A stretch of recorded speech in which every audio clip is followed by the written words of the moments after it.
and welcome to a new season of the podcast of the History Teachers Association of New South Wales. My name's Jonathan Dallymore, and I'd like to wish everyone well for their start to 2019. It is certainly shaping up to be an eventful year. The HTA has just released information about a range of new events on our website, so please check those out at www.htansw.asn.au. Over the next few weeks, we have a range of guests coming into the podcasts, including Billy Griffiths to talk about his book Deep Time Dreaming, Michelle Arrow to talk about her work on Australia in the 1970s, and Claire Wright to talk about her book, You Daughters of Freedom. To kick off the podcast this year, though, I sat down with Tim Briscoe from Santa Sabina College in Strathfield to talk about the new requirements for the Ancient History Personality Study. Because the changes to this topic haven't been major, we did keep this podcast brief, mainly discussing the general requirements of the personality study and also what could maybe be expected from examination questions in this part of the exam. Hopefully, though, this will give people a chance to reflect on what they're doing in classrooms and make sure that they're up to date with the changes. So without further interruption, here is the interview with Tim Briscoe. Tim Briscoe, welcome to the podcast. Thank you. Many of us would know you from sessions you've run for the HTA or even HSC marking. For the benefit of those who don't know you, though, can you please give us a bit of a rundown about your career and your background in history? So I've calculated this is my 17th year of teaching history. I think that's right. And I've spent most of that time in the independent sector.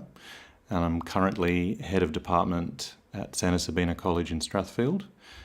Besides teaching history for 17 years, I've also been on the Ancient History Examination Committee a couple of times and, as you say, have marked HSC for 10 plus years, I think. So, Tim, it was quite obvious to most people that the ancient history syllabus published by NESA didn't change as much as the modern history counterpart. There were, however, some specific and important changes that came through with ancient, and I think especially with the Year 12 material or HSC material, and one of those was obviously the personality study. Can you talk us through some of the changes as you observed them? In general, I think the personalities in their times section has remained relatively unaltered. There are a couple of important changes, I think. The first thing to discuss is who's in, who's out. So Ramses II is gone, Hannibal is gone. They've just disappeared. Cleopatra VII has moved. She's now in extension as a case study. The addition is Qin Shi Huangdi. So if you're looking for a consistent China option for historical period, personality and society, this is your man in this case.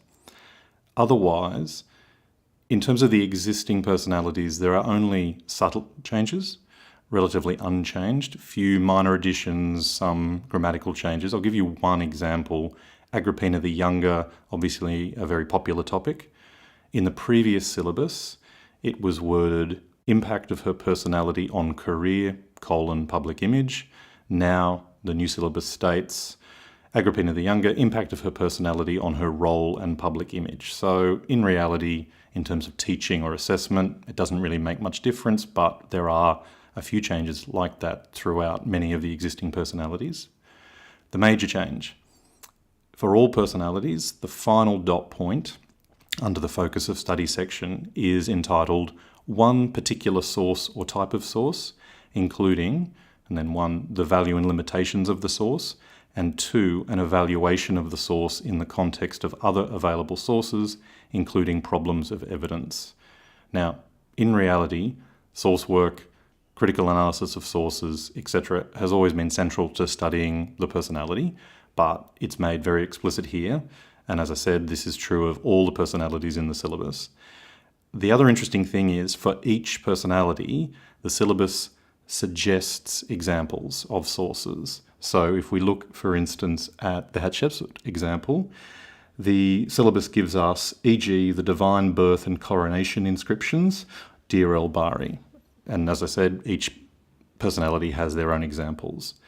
This is not a surprise because those sources surely were central to your study of Hatshepsut if you were teaching Hatshepsut in this case, but the syllabus is suggesting important sources that should be covered. Their language, though, is one particular source or type of source. And we might discuss that when we get to the exam section as well, because I think that's significant.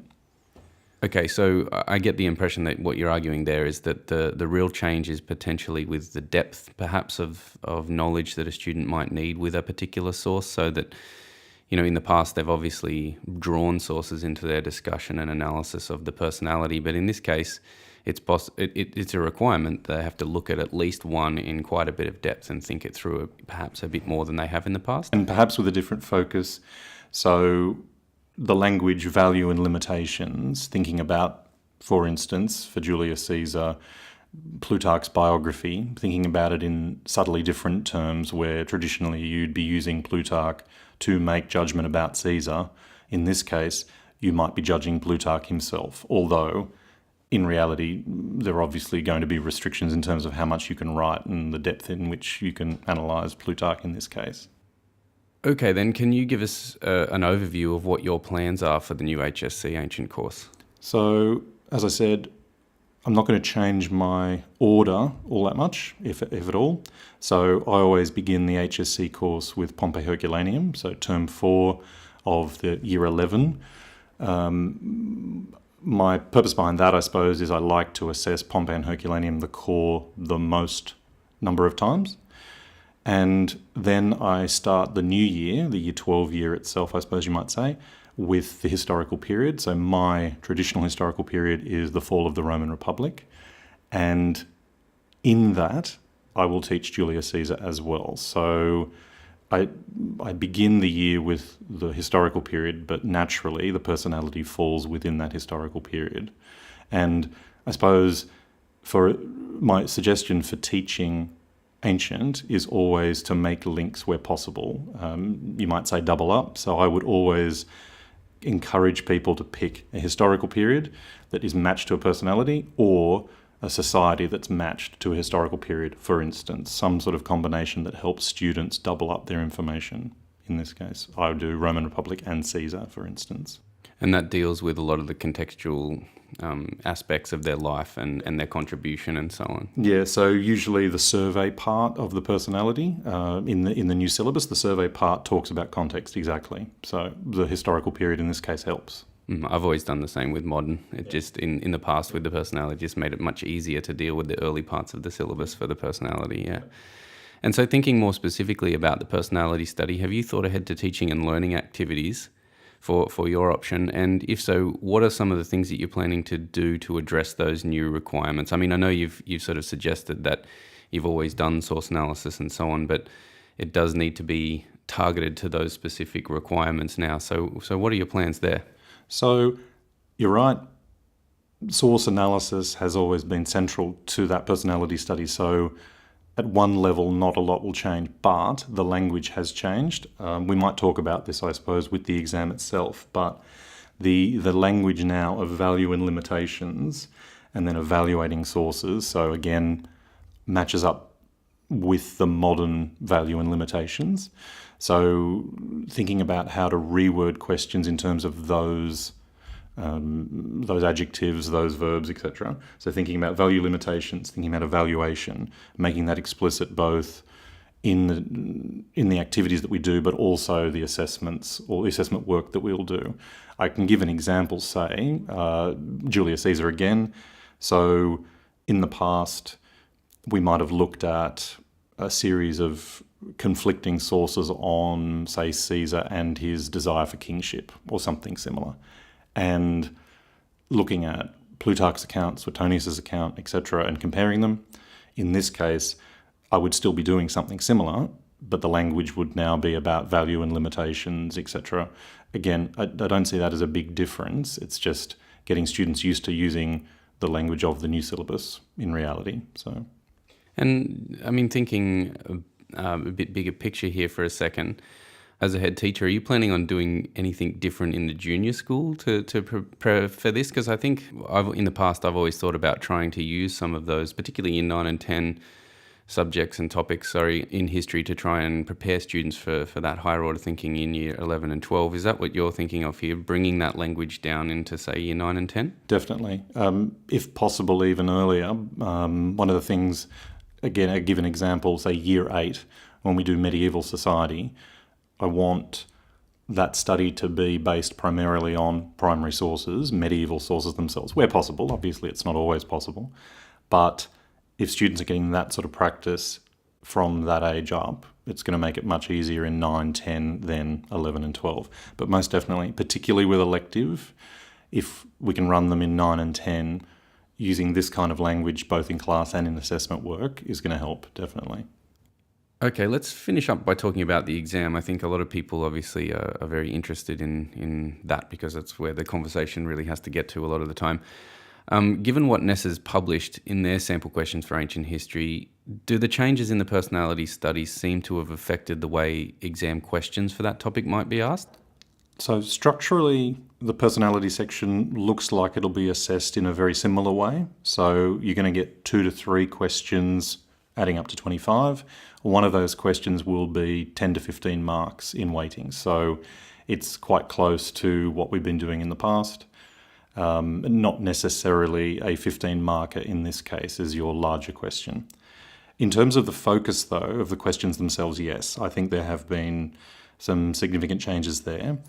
The first thing may be a superficial observation. Previously, you would only get one source for the personality section. So for each personality, there'd be a short excerpt of a primary source, for instance. In the sample questions we've got, multiple sources are being used for single questions. So for instance, question 13 in the sample questions is on Hatshepsut. There are 2 sources, a photograph of the Temple of Dir el-Bahri, as well as an excerpt from the coronation inscription. Now, interestingly, those are both mentioned in the syllabus for Hatshepsut. So the syllabus itself is asking us to study one in depth, value and limitations, etc. But in the exam itself, they're citing both. Now, as I said before, in reality, any teacher looking at Hatshepsut is going to look at those sources. It's not a surprise in that case. So that's the first thing, that you can get multiple sources for single questions. I don't think that's a problem. I think that's a good thing. It possibly helps students because it directs them in particular ways, but also it allows you to compare and contrast multiple sources together. That's a good thing, I think. The other thing is the focus of questions for the samples that we've got also point us in different directions. So I might look at an example, question 15 of the samples. This is on Sennacherib. I realise that not too many students do Sennacherib, but this is probably indicative of what other sorts of questions might look like. So the question here, again, 2 sources for the single question. How useful are sources J and K in evaluating Sennacherib's reign? The subpart of this question is support your response with reference to these and other relevant sources. So the source use obviously has always been implied when studying the personality, but in this case, it's been made very explicit, and students will be juggling multiple sources, whether they're included in the exam or not. Again, any personality study, you're going to be juggling multiple sources anyway. But what's interesting here to me is that the focus is on how useful are these sources in judging a personality's reign, in this case, Sennacherib. I'll give you one other example for Alexander the Great. This is question 19b.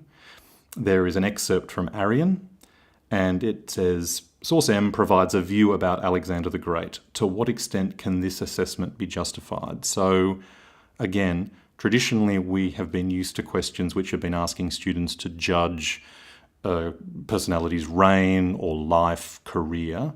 In this case, though, it's a view proposed by a source. We're being asked to judge that. It's a similar skill, obviously, but it is a subtle distinction. And as we mentioned before, this seems to be a focus for the personality in the sense that sources may well be becoming more central to our analysis. Having said that, there are what you might argue to be more traditional questions that might be treated in a more narrative style. So for instance, Tiberius Gracchus, why was Tiberius Gracchus assassinated?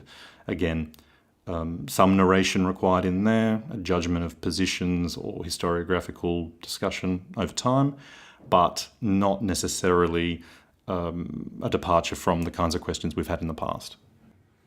So if I was going to summarize what you've been saying there, I think it just sounds like the source work within the personality study in ancient has been elevated or just identified and specified in ways that it hasn't before. So it's not necessarily going to shift, as you said.